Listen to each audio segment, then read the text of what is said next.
तपस्या किया। तपस्या करने के बाद रक्त बीज यही वरदान मांगा कि हे प्रभु, जो भी हमारा एक भी बूंद अगर रक्त नीचे पृथ्वी पर गिर जाए तो हमारे ही जैसा पृथ्वी पर उतना ही बलशाली और धनवानी रक्षित करने वाला पुरुष खड़ग लेकर के तैयार हो जाना चाहिए। वैसे ही ब्रह्मा जी तथा अस्तु कह करके उनको वहाँ से आशीर्वाद दिए। आशीर्वाद को देख करके ब्रह्म वरदान पा करके और त्राही त्राही सबको करने लगा, किसी को समझने वाला नहीं था। इस कारण से समस्त जगत को त्राही करके और विविध करने वाला, माँ भगवती का आराध्य देख करके और माता का कल्याण करने वाला सबको त्राही माम करने लगा। जो माँ भगवती अपने ही मनों के कार्य करने वाली, फिर भी जहाँ महिषासुर का कार्य हुआ, रक्त बीज का कार्य हुआ, उसी तरीक़ा से महाकाली समस्त जगत को त्राहित करने वाली है, जो कि देवियों के कार्य करने वाला। अष्टमी के 8वें 8वां अध्याय में दिया गया कि रक्त बीज जैसा बलवान पुरुष खड़गधारी को लेकर के और महाकराक्षित करने वाला सबको आधार करने लगा। माँ भगवती सहस्त्र देवियों को बुला करके और युद्ध करने लगी। महाकाली के रक्षित में सरस्वती जी अपना कमंडल लेकर के आकर युद्ध करने लगी। शिव की पत्नी पार्वती जी बैल पर सवार होकर के और त्रिशूलों से रक्षित करने लगे। विष्णु का पत्नी लक्ष्मी जी आकर के अपना चक्रों से उनको काटने लगी। इंद्रावती इंद्र की पत्नी आकर के अपना वज्रहंत से काटने लगी। गणेश जी का रिधि सिद्धि भी अपना त्रिशूल और तर्वाक्ष से काटने लगे। नाग देवता का पत्नी नागेश्वर महाराज भी आकर के कार्य करने लगे। सब समस्त देवियों का पत्नी अपना अपना पति के हथियार को लेकर के और आकर के रण क्षेत्र में युद्ध करने लगे। ऐसे युद्ध यात्रा में देख करके और सब लोग कार्य होने लगा। जितना ही रक्त शरीर से रक्त बीज को गिरा, उतना ही देवी का प्रभाव हुआ और उतना ही जल्द भट्ट में 1 से 2, 2 से 4, 4 से हजारों के संख्या में रक्त बीज पूरा रण क्षेत्र में दिखाई देने लगा। माता की ऐसी कृपा हुई। माँ की कृपा कल्याण करने के लिए भी सब लोग डर जाते हैं। जब लग रहा है कि रक्त बीज का वध नहीं होगा, जो भी इनको काटा जा रहा है, जो वध करेगा तो रक्त निकलेगा ही, रक्त से हजारों दानव तैयार हो गए, अब इसका वध कैसे होगा। सब लोग विस्मय पड़ करके रोने लगे, त्राही त्राही करने लगे। इतना ऋषिगण लोग भागने लगे, फिर भी माँ भगवती सबूर से कार्य करके और समस्त देवी लोग सती साध्वी भवप्रिया भवानी भवमोचनी आर्या दुर्गा त्रिनेत्रा शूलधारिणी पिनाक धारिणी चित्रघंटा महातपा मन बुद्धि अहंकार समस्त देवीगण आकर के और युद्ध में त्राही त्राही करके उसको छन्न भिन्न करने लगे।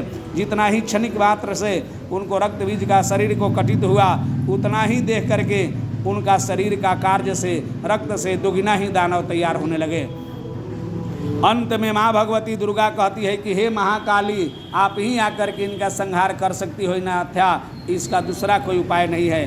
तो काली में भी महाकाली, घोर काली, तपस्वी काली, तत्व काली, व्रत काली, जगत काली, जगतार्थ काली, महेश्वरी काली, प्रतीत काली, सादा काली, कई प्रकार का काली रूप में 1008 गो कालिका का रूप पकड़ा गया है, जो कि 9 देवी को हम लोग पूजन पाठ में करते हैं। लेकिन हाँ, समस्त में जब जब समय हुआ तो हजारों देवी का सहस्त्र नामों से उच्चारण किया जाता है, 108 देवी से भी उच्चारण किया जाता है। हर क्षेत्र में अपना अपना रूप रेखाओं को लेकर के माँ भगवती सबको कार्य की है। तो हिमालय के समय में भी कार्य किया, उसी समय काली का रूप कैसा हो जाता है।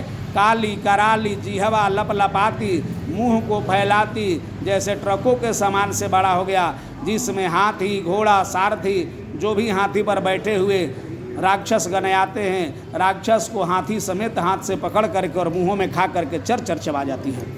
हाथी सारथी लोग को बैठे हुए बड़े बड़े घोड़ाओं पर चारों भुजाओं को लेकर के और उनको लेकर खा जाती है। जो पैरों से आता है, पैरों के तलुओं से दबोच देती है। जो पैर के कार्य आता है वहाँ पर त्राही करके कर जाता है। किसी को लपड़ से मार करके त्राह त्राह कर देती है, किसी को कर्जित करती है, किसी को गर्दन धर के और अपने तलवारों से काट देती है।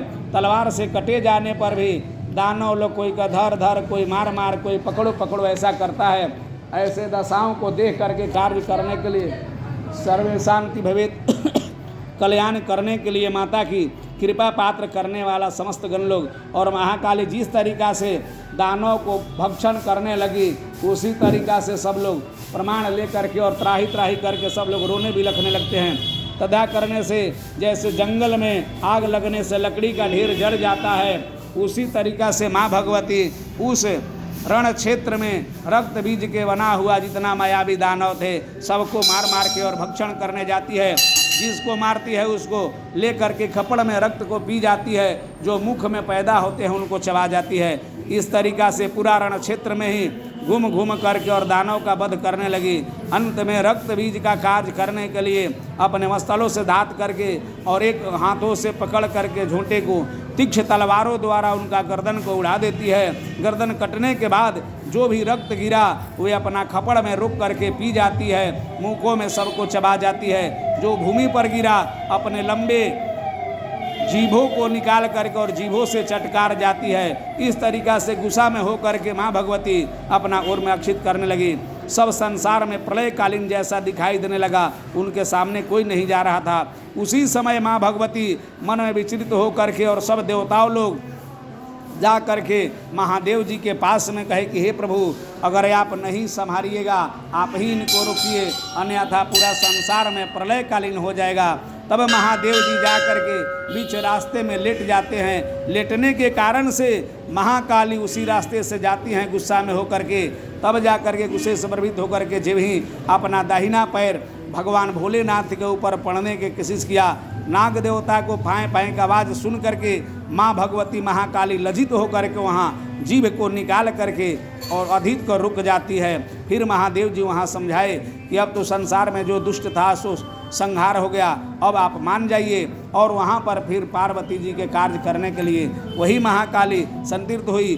फिर वहाँ वध होने के बाद में रक्त बीज को वध होने पर आकाशों से फूलों की वर्षा होने लगी। देवता लोग नगड़ा बजाने लगे, सब लोग गाना गाने लगे, देवी की जय हो, देवी की जय हो, ऐसा घोषणा होने लगा। प्रेम से बोलिए महाकाली।